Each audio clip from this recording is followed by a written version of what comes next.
Hi, everybody. Welcome to another episode of the Skol Cole Show. I am your host, Cole Smith. Today, we're going to be talking about the Vikings' thrilling come from behind victory on Monday Night Football against the Chicago Bears in the opening game of the season. Uh, going to talk about JJ McCarthy, the offensive line, the pass rush, and just some other things that really stood out from the game because there's a ton to unpack. uh, it was an atrocious first three quarters for the Vikings, especially on offense. For the Bears, it was probably a thrilling first half. They had a highlight with a pick six in the third quarter, but after that, I don't know if the Bears had a ton to be excited about, especially that fourth quarter. Um, but we got PFF grades, we got NFL Pro Next Gen Stats who finally released their stats. Kind of go into a few of those to give some added context. We don't have to go through all of it, but yeah, I thought there was a lot to unpack with last night's game. Hoping to get this to be weekly. I haven't posted in a while here. Been mostly on TikTok and Twitter.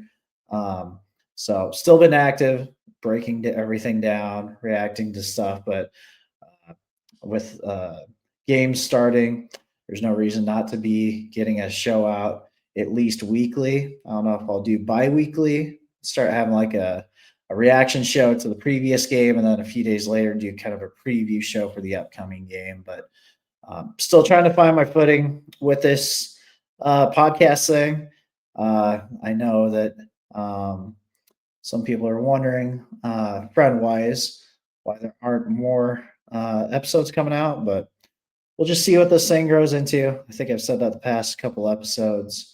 But yeah, so first off, we're going to break down the man of the hour, JJ McCarthy. It was a very ugly first three quarters, not only for him, but the offense as a whole. I was trying not to get too on him because the Bears defense looked like they really just showed up to play. And McCarthy wasn't getting much help even from the run game. Um, I think entering the fourth quarter, I think they said the Vikings only had like 85 yards of total offense. So this wasn't like Christian Ponder uh, kind of derailing an Adrian Peterson 150 yard, 200-yard game. This was kind of just overall, the Bears just seemed like one step ahead on defense. I didn't think McCarthy, he didn't look comfortable, but he didn't look like wide eyed and overwhelmed with the moment. Even going into halftime, he was, in the tunnel to the locker room, you know, making sure to kind of pump up his teammates as they're entering the locker room. Even after the pick six, he didn't seem like completely overwhelmed by that either. But obviously, the fourth quarter is when everything changed. He threw two touchdowns, ran another in. He's a first quarterback in his debut to have three touchdowns uh, in the fourth quarter. He's the first quarterback in their debut to have two passing touchdowns and a rushing touchdown in his debut since Cam Newton, which is kind of funny if you remember Cam Newton's debut. It was kind of spectacular front to back. It's funny that McCarthy did all that damage in the fourth quarter. And McCarthy was also the first quarterback to overcome a double digit deficit and win in his debut since Steve Young in 1985. So uh, he was 6 of 8 in the fourth quarter, and he accounted for 101 total yards. He looked really comfortable.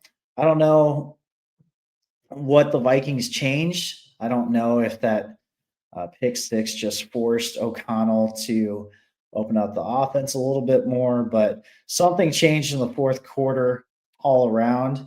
And McCarthy just looked like he was in command of everything. He was hitting passes downfield. He was just bringing the energy. I think it was after the Aaron Jones passing touchdown that he walked off the field and ESPN caught him. And he just had like this like death stare in his eye, like just like locked in, which was really cool. Um, so Yeah, that was good, and, the read option, third down run that, put the Vikings up by 10, that was an awesome play call. That's a wrinkle that the Vikings haven't had, really at their disposal in a long time. Maybe since Joe Webb, they actually had it as a viable option, every single short yardage kind of situation like that. I thought that this was maybe even more impressive than like a 300-yard, three touchdown performance, no interception game in a debut for McCarthy. He overcame a lot of adversity. If even if this game didn't end well, I think a lot of people could just chalked it up to being on the road, divisional opponent. You know, it wouldn't have been the end of the world, but you'd be making a lot of excuses as to why he struggled, and to overcome all that, and then just look like he was in complete command. This was the kind of game that happened in the Vikings' past two games, where Sam Darnold in Week 18 against the Lions last year and the playoffs last year, where things didn't go well, things didn't go right off the bat, and Darnold just was never able to get his mind right. He just always looked panicked the whole time, and McCarthy didn't let that happen. And he really stepped up when the team needed it. So, but he was still only one part of that. But McCarthy's the man of the hour right now. He's a quarterback, tons of energy. He was fired up in the locker room after Kevin O'Connell gave him the game ball. He looked even more locked in. It wasn't even celebratory like last year. That scene of Darnold after the Packers win at the end of the year, like that was like celebratory. And there's nothing wrong with that. I thought that was awesome. But like McCarthy looked like he was just like ready to like go out and play like another game. Like he just, I don't know, that dude. I keep seeing the word psycho associated with him. He just kind of has that look in his eye that is kind of psychotic. And football's not a game for the well-adjusted. And I think McCarthy's a great person, great kid, but you almost need some of that craziness if you want guys to truly follow you. And yeah, it was just the kind of game that we haven't seen that in a long time in Minnesota. So I really liked what we saw from McCarthy in the fourth quarter, especially when you think about the first three quarters and how that all could have snowballed, and he did not let it affect him. So hopefully that means he's gotten kind of those first game nerves out of the way, and next week can be a cleaner operation, starts finish against the Falcons. So allergies are killing me. But part of the reason that McCarthy started to find success in the fourth quarter is that the Vikings run game also found a lot more success in the fourth quarter. Uh, the Vikings overall ran 26 times for 120 yards, and Jordan Mason took a majority of the carries in the game. He ran, I think it was for 68 yards. 38 of those yards came after contact, according to Next Gen Stats. I think the Vikings wanted to have more of an even split between him and Aaron Jones, but Jones wasn't getting the yards after contact like Mason was. So Mason grew in favor of the coaching staff as the game went on. McCarthy even said in the post game press conference that it was kind of fun watching defenders attempt to tackle Mason, and he was like, yeah, "It's kind of fun, knowing that the guy is not going to make a tackle on him." So Mason just kept kind of churning out yardage. That's kind of the thing that we just haven't had in a while, is a guy that can make the first guy miss and then just keep on going. Like Jones was doing that last year, but to really have a bruiser, um, that's something that kind of like at quarterback, Vikings didn't have this option at their disposal, change up when they fall behind in Week 18 last year in the playoffs. Cam Akers was the guy who would come in for Aaron Jones. And even though he was a professional, didn't quite have the explosion, wasn't able to make guys miss like he was able to back in the day. So, really liked what I saw from Jordan Mason. Running game really got going in the fourth quarter, and that's nice. And yeah, I think that it's no coincidence that McCarthy started to find success after the running game found its success. Now, part of the reason that McCarthy was finding success, um, also later on and throughout the game. I mean, not throughout the game, but the Vikings offensive line performed really well. According to PFF, they only allowed 5 total pressures, and 4 of those pressures came from left tackle Justin Skol, who replaced Christian Darrisaw uh, prior to the game. Darrisaw, it sounded like he was going to play. He was listed as questionable on the injury report, but I think part of what kept him out was that the playing surface, for anybody who didn't see it, looked really bad. They were working on Soldier Field's turf, patching it prior to the game. And so Vikings held Darisaw out. School has experience starting in the past, but it was obvious he was getting over. He was getting worked over in the past game. So 4 of the 5 pressures were on him. Sucks for last night, but that's encouraging long term because Darisaw could play as soon as this week against the Falcons. So sucks that he wasn't able to play better in McCarthy's debut, but we don't have to count on Justin School long term. So a little disappointing, but overall pretty good. Good thing. I mean, obviously, there's only one other pressure allowed. That was Will Fries at right guard. The rookie first round pick, Donovan Jackson, didn't allow a single pressure, which is awesome. He looked like he really held up just from what I've looked at so far watching the game back. So yeah, and the 3 highest Vikings offensive players, according to PFF, were all linemen. So, as far as the defense goes, I think after that first drive, they really settled in. I think even the first drive, I think people were freaking out a little too much. A lot of that was Caleb Williams just kind of playing backyard ball. I don't think he was really executing Ben Johnson's offense the way that Johnson envisioned or would like. Um, but in doing so, Williams was evading a lot of pressure throughout this game, and he was only sacked twice. Should have been sacked 3 times. Jonathan Allen had Williams in his grasp at one point in the second quarter, and Williams got away. That play still resulted in a fourth down, though.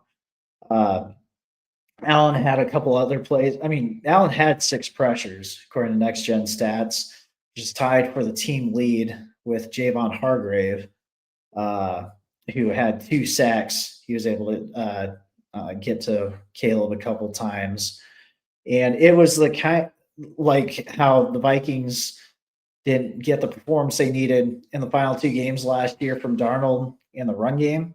The Vikings were able to get pressure on Caleb much more consistently because of their interior pass rush last night. The Vikings didn't blitz as much, and I don't see their defensive approach being exactly like it was last night all the time.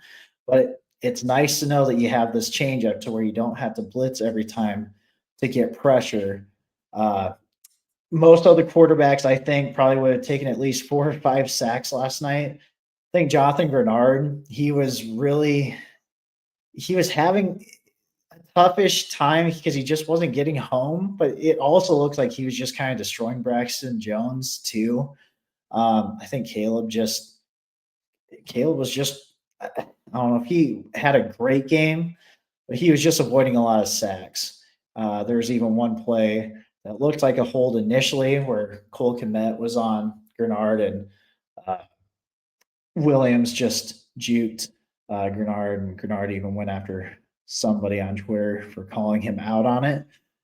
But I think once everybody settled down, they were able to really corral Williams. He wasn't the same. Like he was just off. He was missing open guys after a while. So I think moving forward, like Michael Penix, he doesn't have that mobility.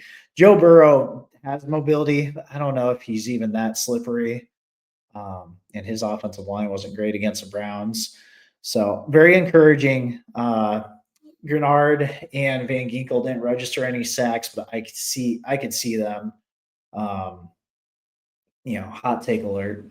I don't see them going sackless this season. I think that we can see them with a much bigger stat line moving forward.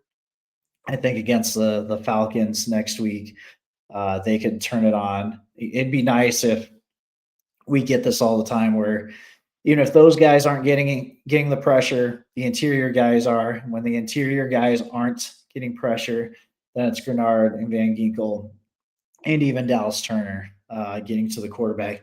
And most ideally, it'd be awesome if all five of those guys are just disrupting quarterbacks as a whole. So this is, I think, the biggest takeaway is that from the team as a whole was that it was a very resilient win.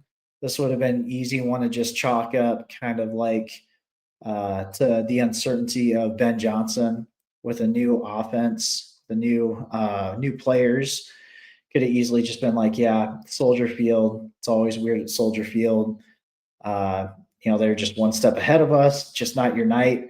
Could have been reminiscent of, I don't know, for those who remember the 2015 season opener at San Francisco, where the 49ers had Tom Sula. They embarrassed the Vikings 20-3.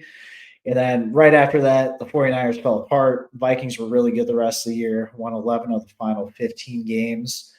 I think the Vikings learned a lot from this game, but it's nice when you're able to learn a lot from a game while also having the mental fortitude to come out with a victory somehow.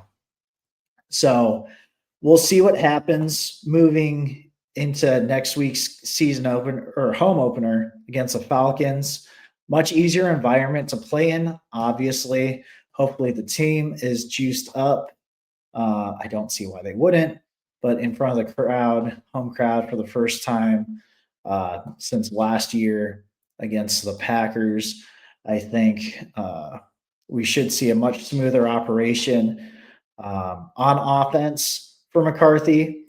I don't know. I'm guessing O'Connell's not just going to completely take the training wheels off, but I think last night's game was a nice little crash course, and we don't have to enter the game with quite that level of, I don't know if it was conservativeness or the Bears just playing that well.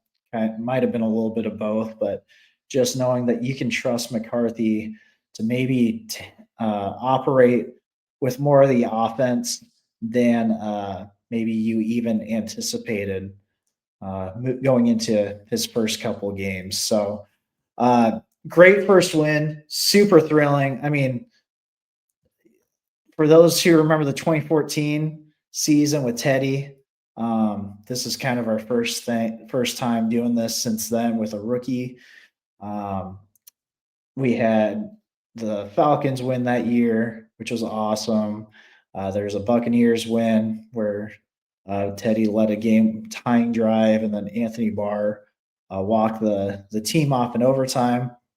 This team is far ahead of the 2014 Vikings, and it really hinges on McCarthy operating like he did in the fourth quarter of last night's game. Hopefully, it doesn't take 3 quarters, 4 quarters for him to get going many times this year, but yeah, encouraging that he was able to overcome all that in his first start. So that's all I got at this point for you guys. If you want more updates throughout the week, I don't know. I doubt I'm going to do a preview show for next week's game, but you can find me on TikTok doing a lot of just kind of 1 minute bites, 2 minute bites of just keeping people updated on what I'm hearing throughout the week, some kind of basic film breakdowns of stuff, and just seeing stats and kind of just sharing it as I go. You can find me at Skol Cole Show on Twitter or on TikTok. There, you can also find me at Twitter at Skol Smith, SKOL SMITH. Duh. So yeah, let's hope the Vikings can get to 2-0. That way, next week when we're talking, we got even more positivity with McCarthy beating another quarterback who was drafted ahead of him in the 2024 draft. So until next week, Skol.